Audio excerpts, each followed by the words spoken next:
All right, here we go. Back again with our friend Mark Christopher Lawrence. Hello. Hey, Happy to have you here. And I just am loving these interview episodes. I have to say, Johnny, this is really great For stuff. sure. They've been fun. They've been It's a lot been of fun. fun. So I'm Haley, And I'm Johnny.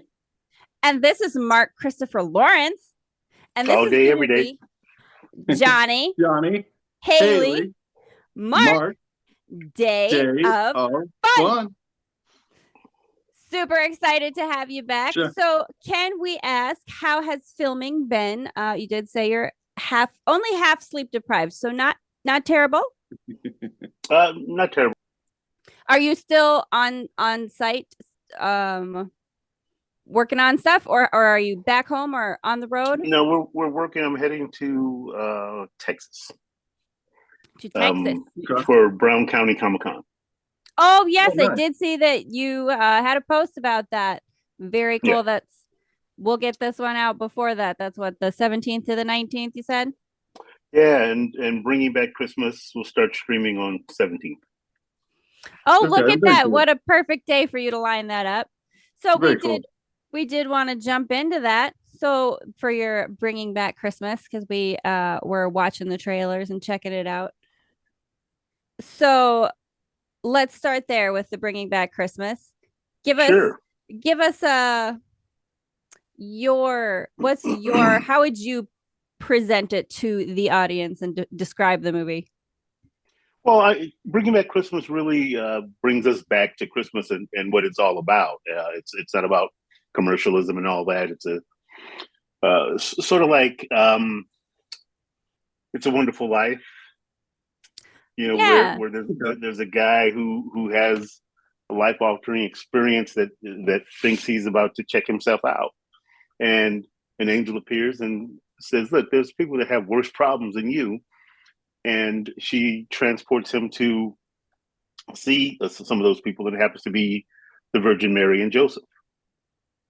I have to say, I do enjoy very much the sort of the way that it's being portrayed in a comedic way, with Oh yeah, the way that the going back to Jerusalem is presented in the trailer, like it's it's a unique perspective that I think is really fun. yeah. Yeah. Leigh-Allyn Baker is so funny. And to work with it really made it easy to be funny Yeah. because she was so funny, and just working with her was a joy. Yeah. I did enjoy the behind the scenes. There's a little behind the scenes thing on YouTube of it, and I did enjoy watching that. So I did want to ask, because in the trailer and in a little bit of those behind the scenes, there's, you have some singing talent, right, in the movie. Mm-hmm. And I did see Leigh-Allyn at some point. She's singing with sort of a choir of angels that are, obviously appearing as homeless people, right, as they're singing. So I do have to wonder, though, do you join in any of the singing festivities? Can we look forward to hearing you singing in Bringing Back Christmas? I I do not. I don't think they knew I can sing. Oh, why didn't you tell them? You know, I'm like an onion. Let them peel the layers back one at a Right. time. What? Fair enough. Well, I remember watching a small snippet of a podcast and hearing your voice, and you have a very were you in like the gospel choir or? Well, when I was a kid, I sang in the youth choir at my church, but Yeah. I haven't really sang in a choir since then. I did a short stint with the band at one point. They had a lead singer fall out, and I sang a couple of gigs with them, So and that's that's about really it. fun. Yeah. Yeah, that was good. No, I'm quite certain, though, I've seen you start a comedy routine with a gospel song. I believe you were in Nashville. And Yeah, that was on the Yep. Huckabee show. Yeah, yeah. yeah, Also, yep. also when I'm working at churches, I usually start that way. Or if I'm doing a comedy club and the act before me is particularly dirty, I'll go Yep. that way just to change the mood of the room. Or if their energy is way higher than mine, I'll start singing just to sort of bring the room back to where I want it to be. Sure. Okay. A little bit of a sort of palate cleanser, balance things out a little bit before rolling into your stuff. Right. It really changes the mood of the room. Like if they're chatty, it's good to do something different than they've just watched, just to be able to go, okay, this is where I want to be, and I'll take you to where I want you to be. I like it. It's a really interesting technique, actually. That's really fun. So for bringing back Christmas, if I can just come back and get you to a little bit more plug the movie, right? Like, let's get you some attention to it. So, can you tell us about, working with your co-stars and, being on set? You had some really interesting, obviously you're going back to biblical times, so you've got some different, clothing you have to wear, and were you around live camels for any of the filming? Live camels, and there was a stubborn mule that Leigh-allyn had to ride, and I had to lead this mule, as we did our scene, and the mule hated me. Oh no! And the handler, the mule would be all calm while the handler was there. Then he'd hand me the reins and say, "Okay, yeah, just give it a little slack, and then just walk to your mark or whatever." And as soon as he would leave, the mule would like lean against me, like it wanted to push me out of the scene. And so if you see me out, you'll see my elbow is kind of up against the mule.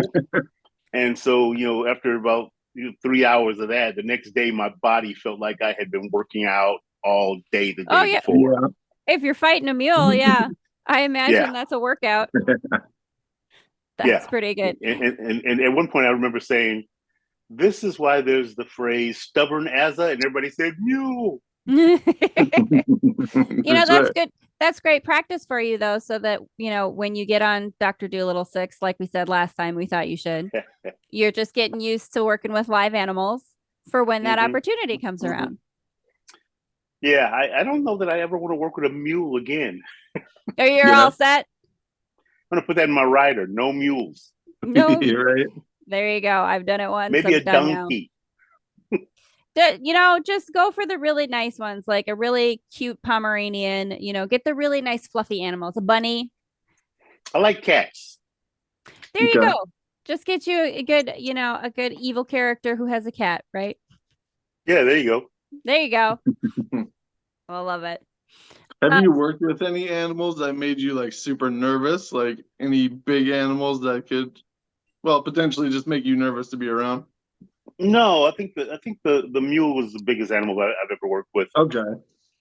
You're not jumping out of. Go ahead. I was gonna say you're not jumping out of the car to hang out with the moose. Nah, not doing that. I was just thinking that in Chuck that I didn't work in the animals on Chuck. I worked with Stone Cold Steve Austin and Patrick Kilpatrick, but you see what happened to them. So Jonny and I are kind of wrestling fans over here. Tell us a little bit about. Do you have any fun stories from that project, particularly? Because I imagine. Really. No. Okay. Were you? Really. I think the funniest story about working on Chuck for me was one day I get to work. We're working on a Christmas episode, and I go to my dressing room, which was on stage 10. And I put on my Santa Claus pants and have my T-shirt on, and they have the Santa jacket over on stage 17 where the buy more was. And normally when you go into stage 10, our craft services is in a room behind the set, has its own room, and I walk through the door and there's craft services right there. I'm like, that's odd. So I put my Santa stuff on and come down, and I grab a plate and get some bacon. I'm standing there eating bacon, talking to people. I don't recognize any of them. I'm like, who are these people? And finally, the AD comes to get me, and he goes, hey, you're on, they're ready for you on stage 17 for rehearsal. I was like, okay.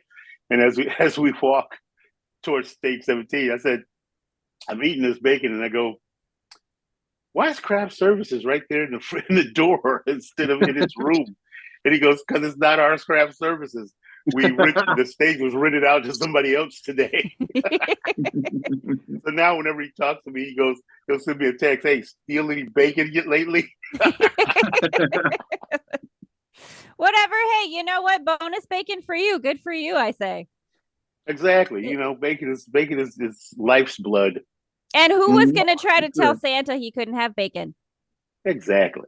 I mean, honestly, can't do a thing like that. So fun. So we did actually want to, in the spirit of Christmas, the holiday season, we wanted to ask you about what are some of your favorite Christmas movies or your favorite Christmas music? I think my favorite Christmas movie is Nightmare Before Christmas. Oh, okay. I have the Sally Stitches tattoos. Oh, nice. And then followed closely by Christmas with the Cranks. It's very nice. Yeah. I do love Nightmare Before Christmas too. That just the art of that claymation and the amount of effort that had to go into creating it, Oh yeah, is just amazing. On top of being a great story and having some really great music and soundtrack. Yeah, I just watched Christmas Story yesterday, which is fun. There's so many fun, iconic things in that movie that crack me up. Like the kid licking the pole, and everybody telling Ralphie, "You'll shoot your eye out, kid." It's so funny. Like my father, he'll leave that on his TV because around here it's on 24 hours. Yeah. So it'll be on at my father's house for 24 hours, and you'll watch it a good chunk because he will get very upset if you turn it off. I don't know why, but that's just one of the things. There's so many little things, every time I watch it, I see something else that is like yesterday. It clicked to me that when he fights the bully, he had been told no so many times about this Christmas gift. And he was just at his limit. He had enough. And this kid comes along and got what he deserved. And then the thing that I noticed was that the mother, when she comes to get him, she doesn't even look at that other kid. She just let's go. Picks him up and walks away. Right. She could care less that kid was pummeled. My favorite part of that movie is when he wins that lamp, but he doesn't know what he's won yet. But he's coming home and he won that lamp and he's trying to hold off the dogs at the door and he closes the door. And then there's that dog's ear in the door. Like it got caught. Oh, that's my favorite part of the whole movie. Yeah. Oh my gosh. Oh yeah, it was great. It's a classic. I mean, they play it all day long on TNT for a reason because they know everybody's gonna watch it. Right. Right, for sure. I do. I'm one of my favorite Christmas movies. I'm a big fan of The Grinch. Jim Carrey's The Grinch. I do love that. Mm-hmm. Big fan. That was. See, I grew up with the animation Grinch. Yep. Yes, but those are really great too. Yeah, those are really awesome. Like the Rudolph and the Abominable Snowman. The Abominable Snowman. Yep. Mm-hmm. Yes, those are such I'm great. Mr. Heat Miser. I'm Mr. Sun. Those classic ones are so great. I do love watching those too. Those ones are so great. So that was another, we wanted to get to know you a little bit more. So what are some maybe Christmas traditions at your house or in your family that you used to, what are the things that are in the, what were the big things you guys did as a family? Well, we always, had great Christmas dinners. My mother was just a fantastic cook. Mm-hmm. So there was always great dinners. And then, we would never open presents until everybody was awake. Mm-hmm. And so did you do? See, we always do presents the night before, and then you would get Santa's presents in the morning. Did you? Everything is the morning. No, we never did any of that. Everything's the next day. Yeah, we would do one present the night before, and then the rest of them the morning after. But we grew up in a time where money was scarce, and if you opened one the night before, that might be your one. Yeah, true. That is true. Mm-hmm. Yep. So it was always once everybody was awake, and Mhm. and we'd have breakfast, and then we'd sit down and open presents. Very Sure. fun. Okay, so but Christmas dinner, was there a traditional Christmas dinner that like every year you make this? Usually we do. There's always like a spiral ham, Mm-hmm. and sometimes there's gumbo. Like if I'm cooking, there's gumbo. Sometimes Christmas my mom gumbo? cooks gumbo. Hmm? I didn't know it would be a Christmas gumbo. I didn't Well, it's that like a I guess southern thing. So they just have I love it. I think that's great. We yeah, were Well, always pretty boring, turkey and ham, you know. yeah. Well, Yep. by the time Christmas comes along, we're probably sick of turkey. So Yeah. so if there's any turkey around, it's probably like turkey wings. Oh, Baked okay. turkey wings. We'll do Mm-hmm. that, and then the ham and lots of other stuff. Like I always like try to break out the grill or the smoker or something and do something. Okay. Oh, very I've been nice. doing lately. I've been doing like a bone-in pork loin roast with the skin Oh, on yeah. it, and make the skin Nice. really crispy. And Yep. so I've been doing that. So Oh, yeah, well, that's very nice. So I've we been want to in come. the- We want to come to your house for Christmas. That's what you're saying. well, you have to come to my sister's house because that's probably where we'll be. All right. For all the good food. For sure. Yeah. Well, I don't like if your family's a lot like my family. My mother made enough food for probably an army, so she Yeah. would make a turkey, a ham, and a beef roast Mm-hmm. just to appease everyone. So if you want this, that, or whatever, you Yeah. can have that. But the best thing she made was her hash brown casserole with cornflakes on top. Oh wow, It was delicious. sounds She good. had like certain things that she would make that were just very good. Like she would make her own cream corn sometimes. And that was very, very good. So, oh yeah. Haleigh knows my mother I is was gonna quite the say magician in the kitchen. we talk a lot on the podcast about Cindy food. Cindy's got great food. It's a running theme. We have to mention Cindy food like at least every other episode. Right. She's the one that she's the one that makes the best nifla soup. We talked about that the last time you were on, Yeah. I think. Oh yeah. Yep. Do you have any? So, we have some weird desserts, that we have. Is there any particular desserts on the holidays or like the types of holiday cookies or whatever that you have? No, my sister usually handles desserts, and she usually does like peach cobbler and Oh, nice. sweet potato pies, Oof. that sort of thing. Yeah. Ooh, that sounds really tasty. It does sound good. We do Yeah. we call them kringlas, which is probably, I don't even know if your mom ever really made those, but I don't think that's a Norwegian thing, right? yeah, it's like a Yeah, we're Norwegian German. sort of cakey cookie type thing Yep. that From- only grandma ever made them well. It seems like since grandma's been gone, no one's been able to figure out the recipe quite the right way. Well, you've got to pick up the mantle. You know what? I'm the same way though. I'm the one who does the real food, and my sister does the baking. Yeah. Gotcha. I can do the savory. I need her to handle the baking. Right. That's where Well, I'm at. and then in a German household during the holidays, you have Kuchen. Have you ever heard of that? I've heard of Kuchen. Kuchen, you have just a custard pastry kind of thing, made in a little pie crust. It's so delicious. Yeah. So this is actually more of a German tradition, but we do at my mom's house. I don't know if you've ever heard of like the where you hide a pickle ornament in the Christmas tree. So on Christmas Eve, there's like a pickle present. It's like it's a present. It's the extra present, and whoever finds the pickle in the Christmas tree gets the pickle present.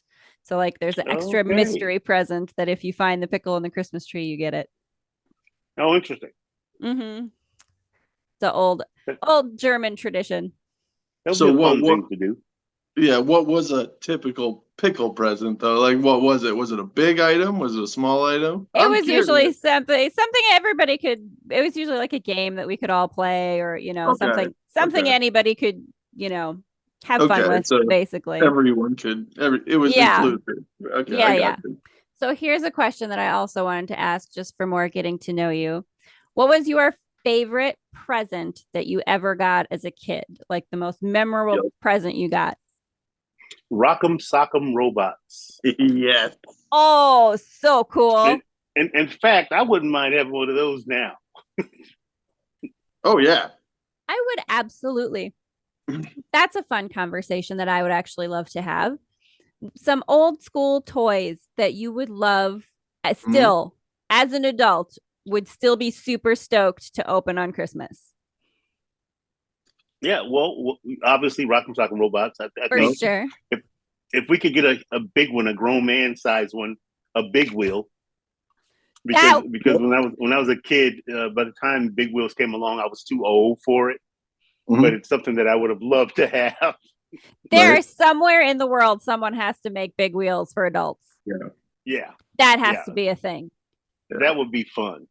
And then trying to think of something I would really like to have that's an old school toy, other than a train set.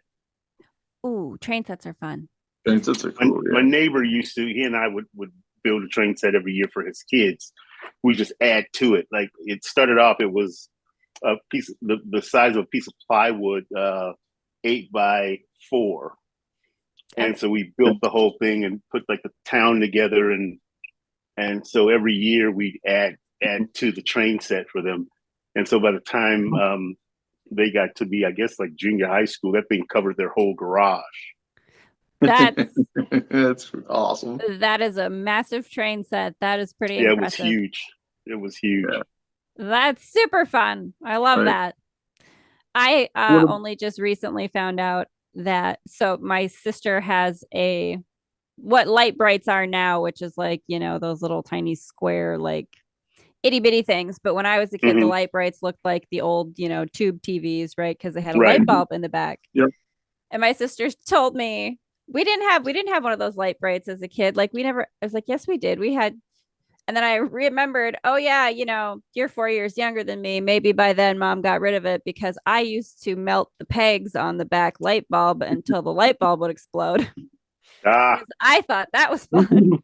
Probably. I remember that jingle, light bright spinning things with light. Yep. Oh my gosh, that's amazing. Well, I remember like back in the day, like super soakers were a way bigger thing too. Like the old the water guns or whatever. Yeah.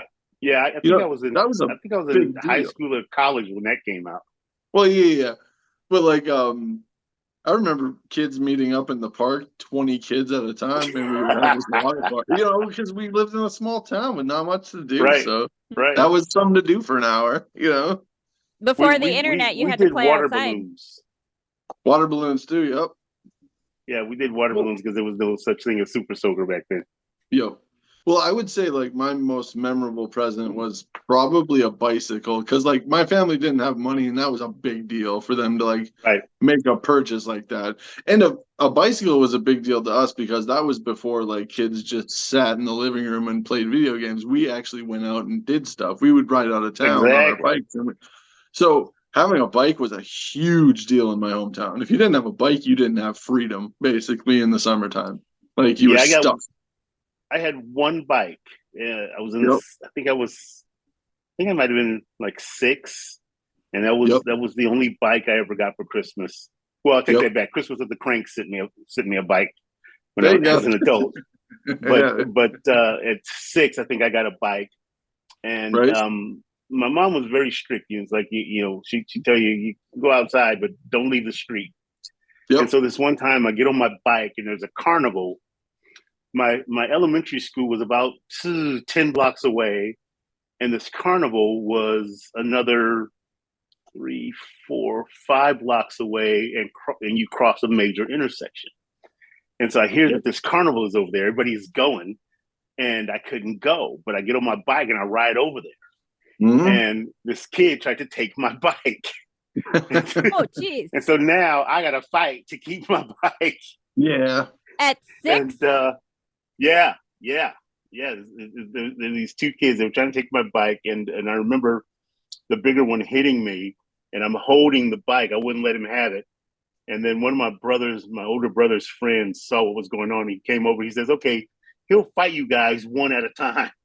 There you go. I was and I was thinking, why don't you just let me take my bike and go home? Yeah, just hold them off for a minute and let me get out of here. Yeah.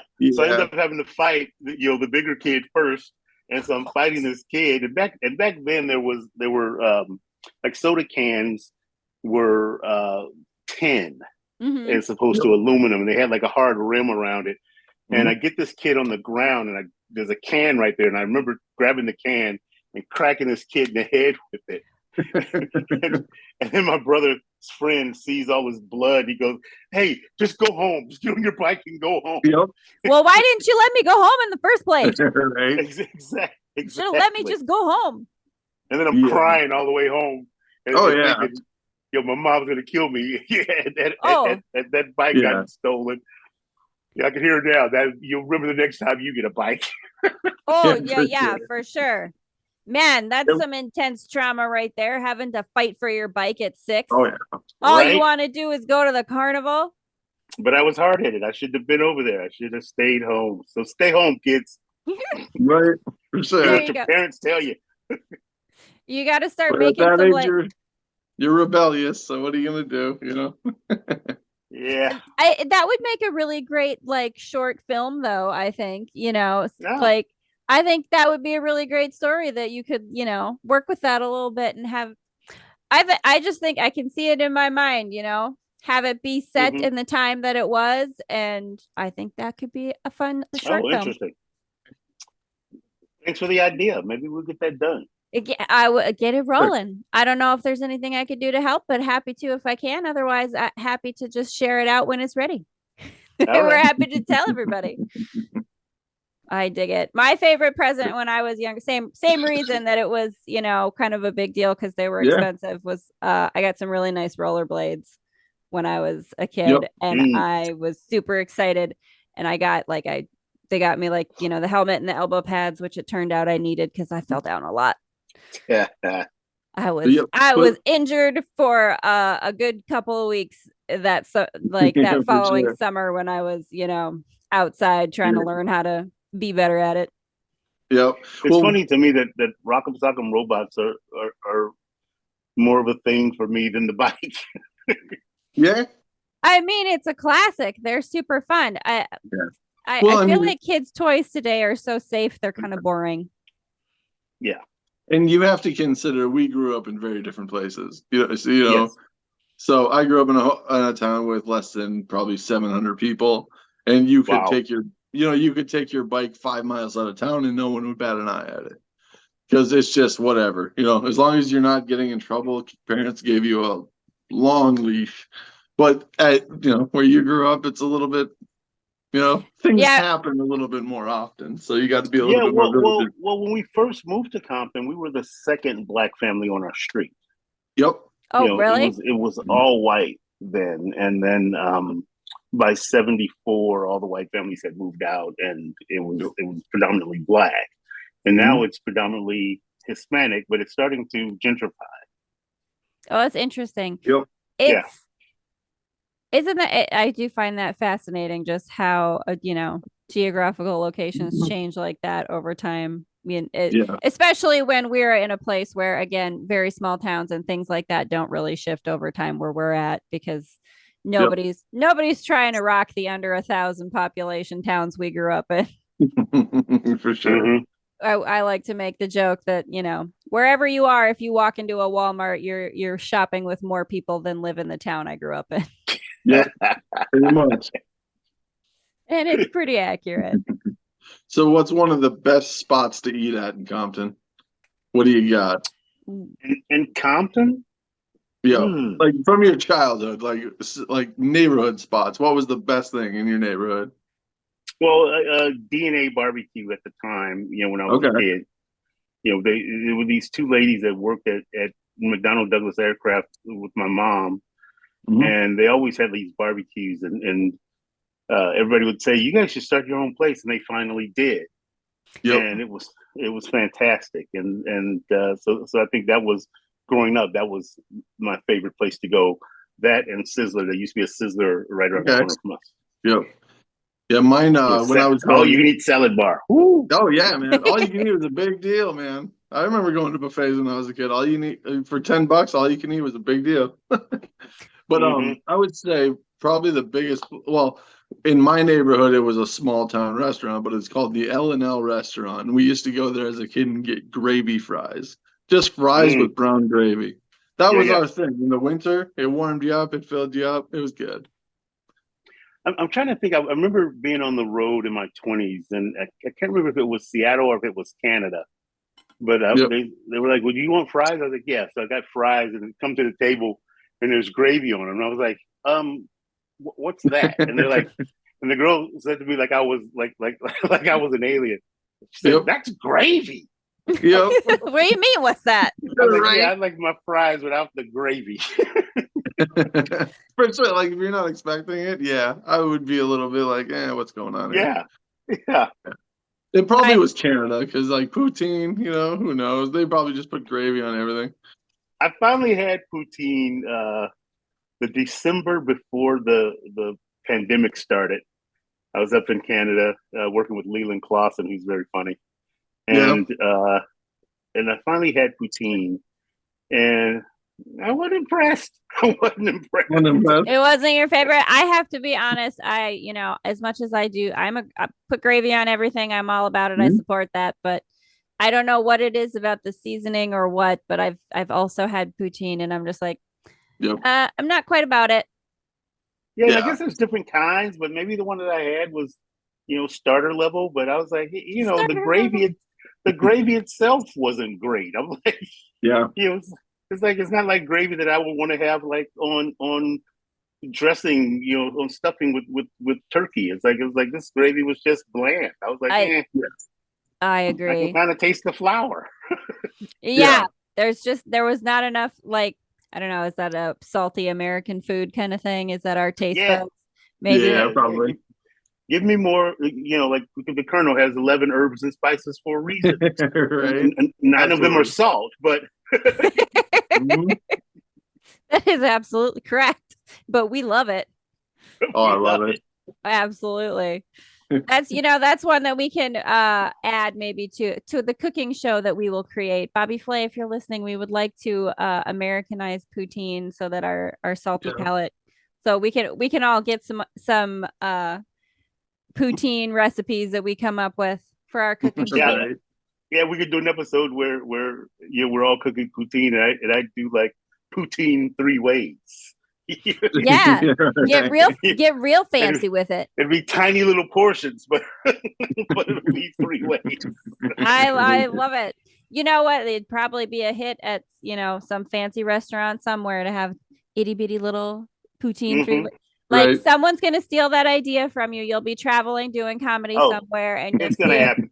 And that dish better be named after me because I came up with that. Right. Yeah. Hopefully, Bobby Flay will hear the last thing and get in touch with me, and we can get back at it. I think it would be great. We could have our own holiday specials too, and we'll make some Coogan for dessert. You can make us some gumbo. Sure. It would be fabulous. Yeah. I'm super. Oh, good. I was going to ask you a thing, like just a cooking question, saying we're on food. Like Chopped, the show Chopped, right? Yeah. If you had to make your own chop basket, anything, gun to your head, what would your 4 items be? Oh, in the basket, 4 items. What would you just quirky things? What could you put together that would put people's just mind in kind of a funk? To make them go, hey. Oh yeah, like, what is I'm supposed to do what? I would put in there pickled pig lips. Okay. I would put dried bay shrimp. Okay, dried bay shrimp. I'm pretty sure both of those things just freak them out. And then yeah, you had the pickled pig's lips. You had me right there, and I have no idea what to do with that. That's a thing in the South. That is a thing. Oh, yeah. I lived in North Carolina for a while and remember walking into a butcher shop and in a big jar. I saw a full pig face that was Oh first. yeah. Okay. No idea what to Oh, yeah. do with that.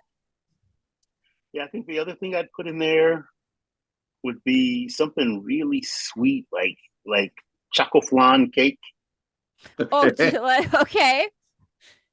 Pickled and pig's then lips with chocolate cake. All right. and base shrimp, Base and, shrimp and and then then one more. and then I'd put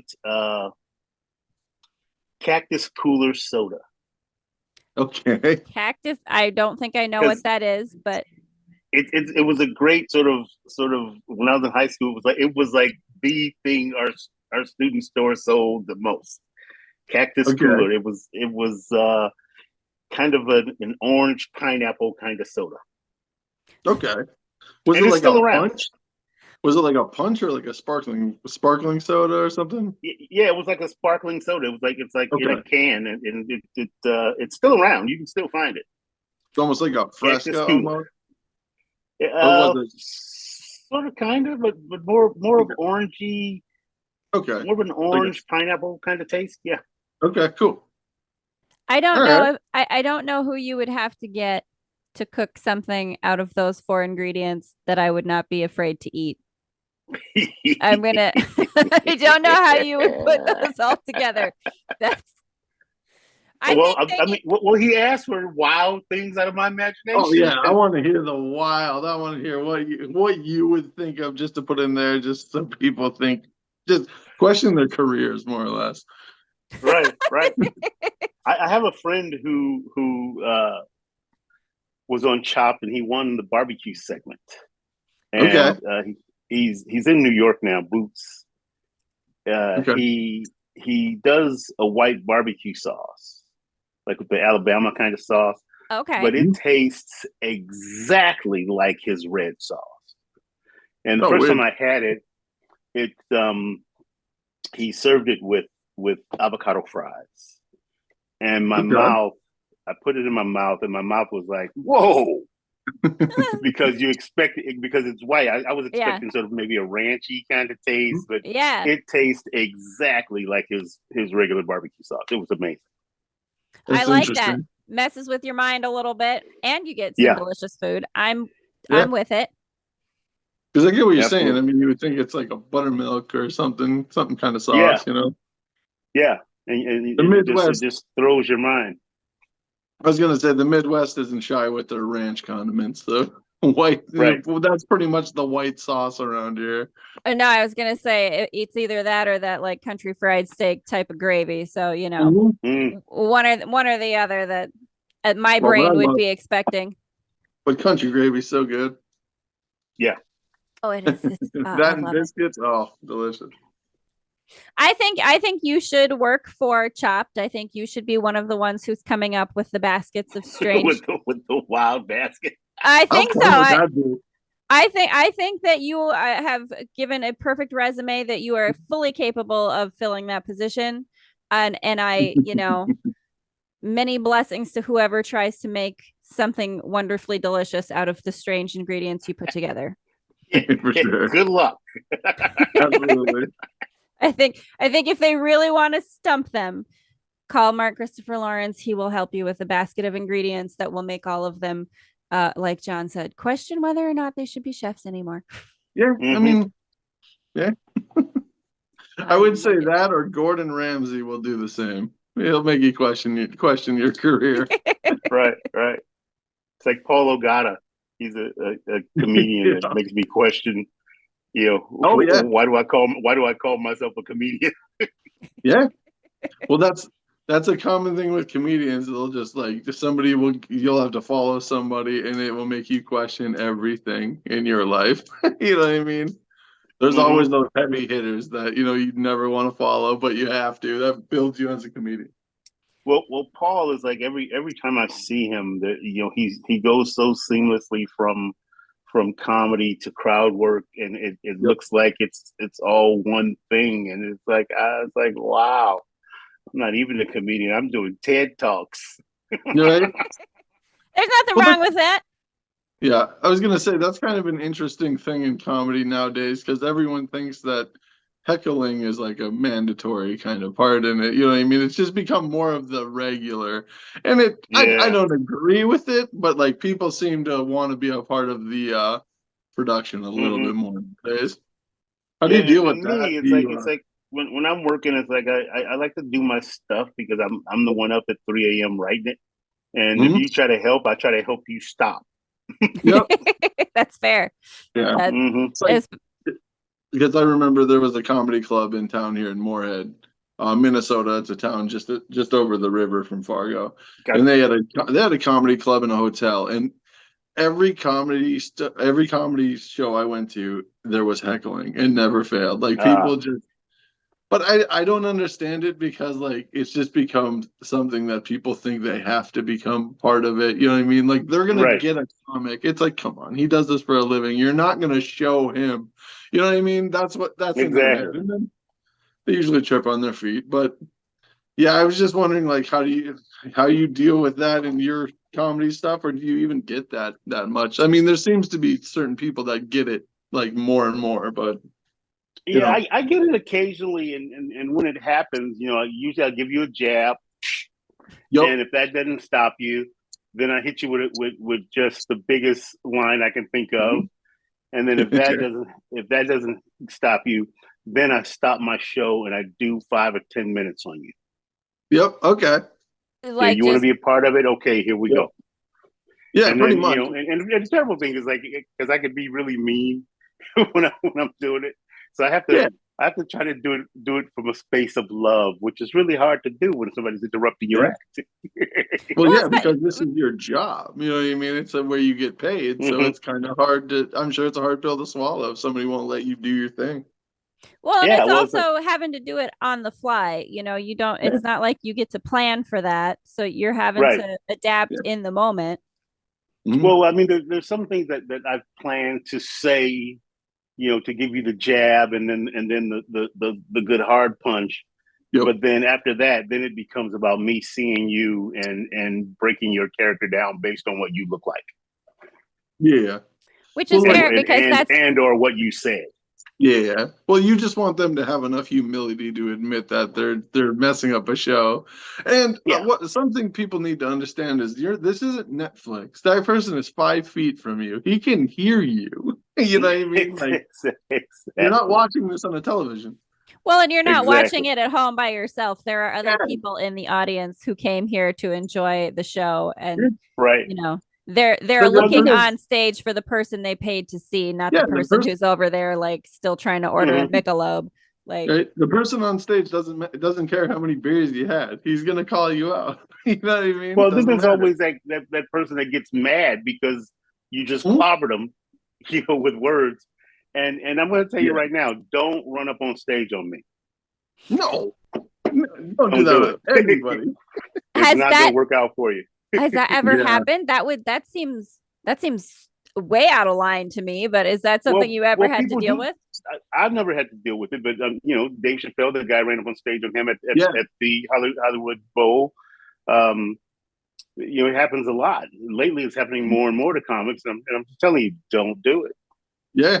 Is that I've I been training. Yep. yeah, watch out. Get into that fighting weight. He's don't be Well, messing around. right. Well, there's a band that I listen to, Tool. They're a pretty big band. I don't know Uh-huh. if you heard of them, but they had a person run on stage, and the lead singer just kind of held him in kind of a headlock, just didn't let him go. Didn't hurt him, but didn't let him go, and Yeah. sat there for like 2 or 3 songs with this guy in a headlock. Just made him sit there on stage with him. Ah, Well, whatever. I So love it. nice. I guess. You want to be Hey, up you want to be a here? part of the show? Now you are. Yeah, There pretty you much. are. Yep. That's Mhm. oh, I don't envy you having to Yeah. deal with that particular element of it. This Yeah. podcast situation is much easier for us if I get to, hide behind the camera and not have to Yes. have that Mhm. live audience element. I had a guy Yeah. throw a drink at me one night in Portland. Uh, Portland. yeah, he threw his drink and missed, and then he grabbed his girlfriend's water and got me. And it didn't even look like that much water, but I was soaked. Oh, Oh man. Yeah, that so he got bounced, and then and Yeah. his girlfriend sat there, I felt bad for her.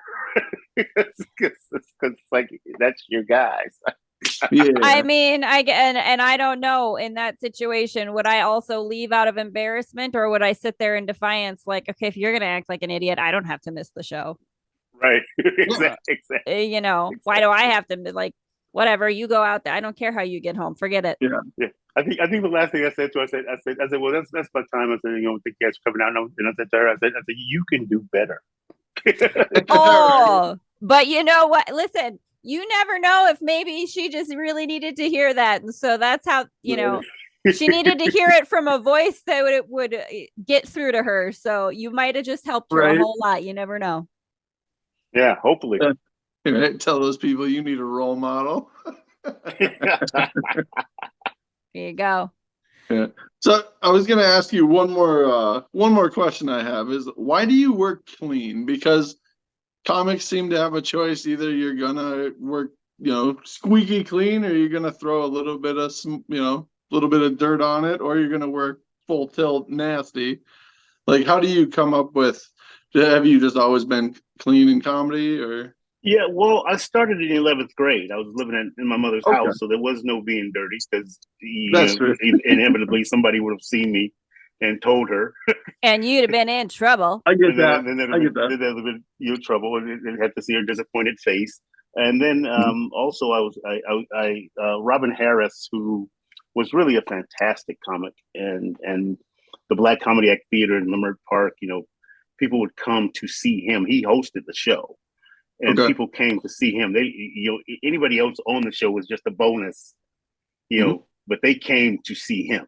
And he was like a roaster of people. He would, just roast people during the set. And he was so funny. And he liked that I was clean. And I would open for him sometimes, at these clean events, like in a park on a Saturday at 2:00. And he was doing the same exact act that he did on Thursday and Friday and Saturday night, which was completely dirty, but he would do the same exact act, squeaky clean.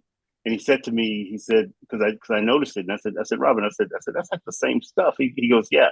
He said, write clean, always write clean. He says, you can work anywhere.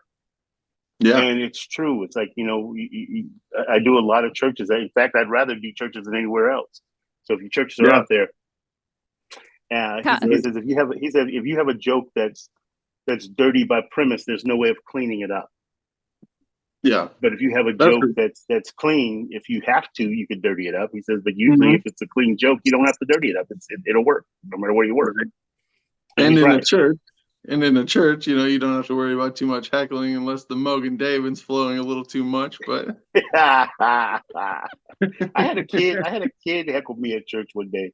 One time I was up in Canada, and he wasn't really heckling. He was more of just chatting through the setups. It's like I'd say something, and he would like agree with me or shake his head no. And finally, I said to him, I said, I'm gonna give you a present. And so I pretended I'm making this present. I said, I'm gonna wrap it up for you and put it in a box, and I'm gonna put a bow on it. And I said, now hold your hands out. I'm gonna throw it to you. He holds his hands out, and I toss it to him. I said, catch it. And he catches it. I said, now open it up. And he like opens it. And I said, you know what it is? He goes, uh-uh. I said, it's a sack of a hush. And that pastor at that church, after the show was over, he says, I'm using that on Sunday. He says, because there's some adults in my congregation that need a sack of hush. That's pretty fantastic. I love it. And One thing that was getting me was his mom was sitting right next to him. I'm like, you don't see that? Yeah. Because if it was your mom, because as much as I know, if it was my mom, you'd have been dragged out, and then you'd had been dragged back in when the proceedings were over to apologize to the entire congregation. Yeah, to make sure funny. One of my favorite jokes about that, like the mom tough love, is a Lavelle Crawford joke when that guy in the supermarket when the kids are hitting the back of their mother's ankle with the basket. Yeah. Like, you hit my ankle with that basket one more time, then she just starts going like this. It's like that means probably death in produce pretty quickly. Just swift death at that. Yeah, yeah. I mean, that's how we were raised. That's if you Yeah. were misbehaving, you were notified very swiftly that you were misbehaving. Oh yeah. Exactly. I saw a reel today. Somebody sent a reel that there was a kid in like a CVS or something, and he was pulling stuff off the shelf while his mother was trying to pay, and she was just allowing it. And so the Mhm. manager comes up and says, you got to stop this. You got to do something. And she's like, well, I'm not going to hit my kid. Da, da, da, da, da, da. He Yeah. says, well, you're doing nothing. So, okay, now just leave. Well, I can't buy my stuff. She says, no. He says, no, just leave. Mhm. And the thing is, it's like, people just allow their kids to do anything. Then the kid starts cursing the guy out. And he's a little kid. He's not even 6. He's like, I'm like, we got to do better. People, we got to do better. Oh yeah, for sure. No, I Like agree. I mean, I don't understand that dynamic of where is he learning how to curse someone out if he doesn't Her. get, that's a Yeah. very interesting dynamic there, that we're not going to stop you doing things you shouldn't do, but we'll teach you to do extra things that you shouldn't do. Yeah, exactly. My mother probably wouldn't do anything in the moment, but when he got home, ding, ding, ding. Shoot. My mother growing up, if you fell out in the store, she fell out with you. Oh, yeah. Yep. No, that was yeah, exactly. That's exactly what I'm saying. Like in the moment, you would be notified by my mother if you were being inappropriate in any way. We do not wait for later. You get to know now. Well, my mother would tell you before you go into the store, don't ask for anything, don't touch anything. Yep. You got the prep talk before you went in about if you do anything and get out of line, there's going to be a problem. 100%. You can't leave your kids in the car anymore. No. We did get left in the car too, all the time. Oh yeah, yeah. You didn't want to go in. Last time you're in there asking what I told you not to ask, so you don't get to come in this store. Yeah, 100%. Don't want to deal with you. Stay there. I think half the time she wanted us to stay in the car so she could just go get her shopping done. And be by herself for at least an hour and just get everything right. Isn't that by herself in a grocery store full of people? Oh, yeah. That's the most me time she was gonna get. Oh yeah, for sure. That's how it is. No one pulling on her jacket. When are we going? Right. Love it. Of course, when we grew up, it's like we all tried to get outside. It's like we didn't want to be in the house. Kids today, they don't want to go outside. We got pushed outside. Go play outside. Get out. Why are you sitting here looking at me? Get outside. 100%. We got sent outside. You better not be in the house if there's sunshine outside. Right. There's when we were kids, there's a tree line over by the football field in my hometown. And if you look in there hard enough, there's 3 lean-to forts with pretty big rooms on the inside of them that are still there. If you go in those trees, like we did not sit in the house when I was a kid. We were building forts all over the town. We were, you just look, it was an adventure every day, and you just look for stuff to do. We didn't have an Xbox Live account. We couldn't just play video games all day. You know what I mean? These kids don't even know how to open a can today. Yeah, that's true. There's no way. Can openers, they don't know how to use them. I've got asked how to tie a garbage bag before. Say, really? We gotta do better, people. We gotta do better. You've got to be able to take the trash out at least. That's a life skill that I think unless they start making the Roombas and the AI robots like the Jetsons that are going to handle it for you. Well, I just that was my job growing up. The trash was my job. Yeah. 5th grade, my mother said, when you get home from school, first thing you do, you empty that trash. And I would always go play. My sister would lock me out because I'd go play instead of empty the trash. And then I'd get mad because I couldn't get back in to go empty it when I think she's coming home. And so my sister would sneak up and unlock the door, and I get caught bringing the trash out as my mother's pulling in the driveway. So 5th grade, I probably got more than my share of beatings for not emptying the trash. That's a sibling thing to do right there. Oh, you're gonna go I'm gonna totally tattle on you. You're gonna be trapped outside. Oh yeah, for sure. That's a sibling thing to do for sure. Yeah, but when that person asked me that, I was just like, well, I mean, you tie it, So it's like, you're halfway there. You just got to cross them and tie them. I mean, it's not rocket science, people. Right. Well, we do It shouldn't be. again want to be respectful of your time. I know that you're still, you got to get some rest and all of that. So just want to, again, we want to give you the plug. So we've got Bringing Back Christmas is going to be out on Amazon, right? On Thanksgiving. No, the 17th. So this coming Friday. The 17th, yeah. And I know for sure iTunes and a bunch of other places. So I'll post up. So go follow me on Instagram, Mark Christopher Lawrence, and then I'll post up exactly where you can see it. Okay, Awesome. I appreciate it. Excellent. Awesome. And do you have anything else upcoming that you would like to plug, or do you get to tell us anything about the current projects you're on yet, or are they still super secret? No, I can't say anything about that. Nothing for now. That I need to plug. Okay. If you're in LA in December, we'll be doing the walk for Human Growth Foundation Walk for Kids Growth, and then if you're in South Dakota, this December. Let me get these dates right. 17th through 19th, I'll be doing Christmas at the Cathedral. So that'll be fantastic. Hi, hello. I am in South Dakota. Is that Sioux Falls? I have no idea which city. I'll figure it out. No, I think that, yeah, no, I think that it I mean, they might have other ones bopping around, but I do think so. So, but hey, this is a big one. It's like there's pro singers and me. I love it. Wow. That's exciting. So maybe we're telling the story of Christmas from the point of view. I'm playing one of the Magi. So the story will be told from my point of view. Oh, cool. Very cool. Most excellent. That's super exciting. Well, very awesome. I'll have to come and check you out. I'm so excited. Yes. That is so fun. Well, thank you so much for joining us again. We so appreciate you coming on the podcast and chatting up with us. Me. Absolutely. Thank you. It has been great, and we hope to have you back again sometime. Yeah, it was awesome having you. Yes, we've so enjoyed it. Let's do it again. When I have something that I can talk about, I'll hit you up and let you know. And any kind of wild stories from all of your other projects or any of the work that you're doing on the road, we'd always love to hear them. Absolutely. Absolutely. Thank you so much again for joining us. I have been Haley. I've been Haley. And I've been Johnny. And this has been Mark Christopher Lawrence. That's right. Johnny, Haley. Mark.